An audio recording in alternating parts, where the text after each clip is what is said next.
இந்த pant lock எவ்வளவு எடுத்தா? அரை மணி நேரம் அட்வைஸ் பண்ணுவாரு.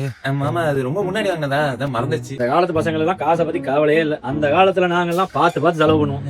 அப்படியே நழுவிடுவோம். ஆமா, அன்னைக்கு வாங்கினீங்க அந்த காஃபி எவ்வளவு? 100 மாமா. அந்த காலத்துல நாங்கெல்லாம் 10 ரூபாய்க்கு 10 டீ குடிப்போம். அக்கௌண்ட்லயா மாமா? இப்ப ஒண்ணும் இல்ல மாமா. இந்த காலத்து பசங்க எல்லாம் பொறுப்பே இல்ல. ஒரு 20 வயசுல 4 வீடு 3 கார் இருந்தா லைஃப் அப்படியே ப்ராப்ளம் தான் போவோம். நல்ல வீடா மாமா? ஆமா, அப்பதான் இந்த மாதிரி செட்டில் ஆக முடியும். ஓ, உங்களை மாதிரி. இந்த சேவிங்ஸ் அந்த மாதிரி ஏதாவது பண்றியா?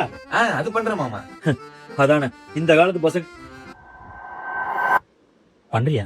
ஆமா மாமா, ஜார் ஆப் யூஸ் பண்ணி டெய்லி சேவ் பண்ணிட்டு இருக்கேன். அதுல டெய்லி சேவிங் ஃபீச்சர் இருக்கு. அது ஆட்டோமேட்டிக்கா நீங்க சேவ் பண்ண அமௌண்ட்டை 24 கேரட் கோல்டா மாத்திரும். இதுல 10 ரூபா 20 ரூபால இருந்து கூட சேவ் பண்ண ஆரம்பிக்கலாம். எப்ப வேணாலும் நம்ம பேங்க் அக்கௌண்ட்டுக்கு வித்ட்ரா பண்ணிக்கலாம். ஓஹோ, அப்ப நல்ல சேவிங்ஸ் வச்சிருக்க.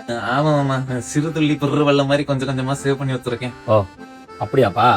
அப்ப மாமா கொஞ்சம் பணம் இருக்கிறதே அடுத்த மாசம் தந்துட போறேன். Hello, it's me.